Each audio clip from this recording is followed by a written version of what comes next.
I go on for hours about all the cheap ass tricks that we used on Terminator to tell that story. But the important thing is to serve the story. Find a way to serve the story and give it some style.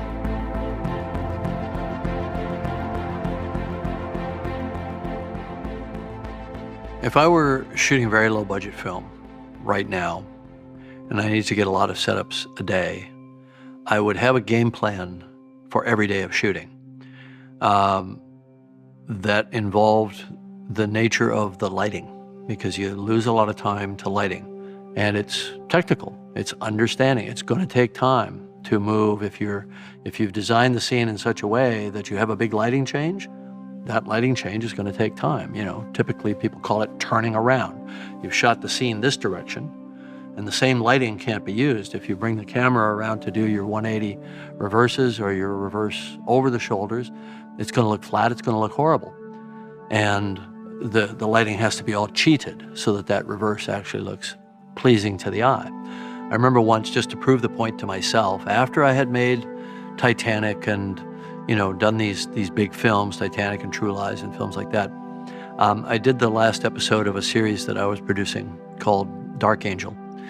And just to prove that I could do it, I did 117 setups in one day. And I did it in the following way. I said, you will not bring a C-stand or a flag or a sandbag or any lighting instrument into the set.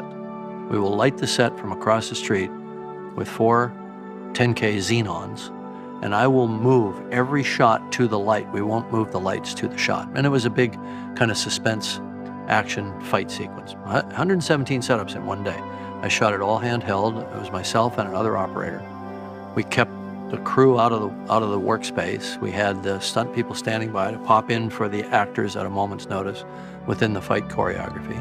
We had all our multiple takes of our effects, breaking glass and breakaway wood doors and things like that, all set up in advance. I never did a second take of the same gag, but I did have 5 takes of the gag ready of somebody getting thrown through a window. We threw them through one window, and then we threw them through the next window, and we threw them through the next window, and I made sure that it would all cut together.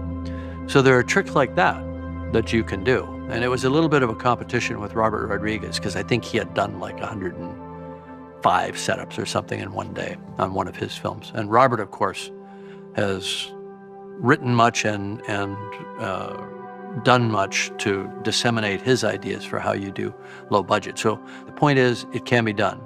And it can be done with relatively low level of compromise.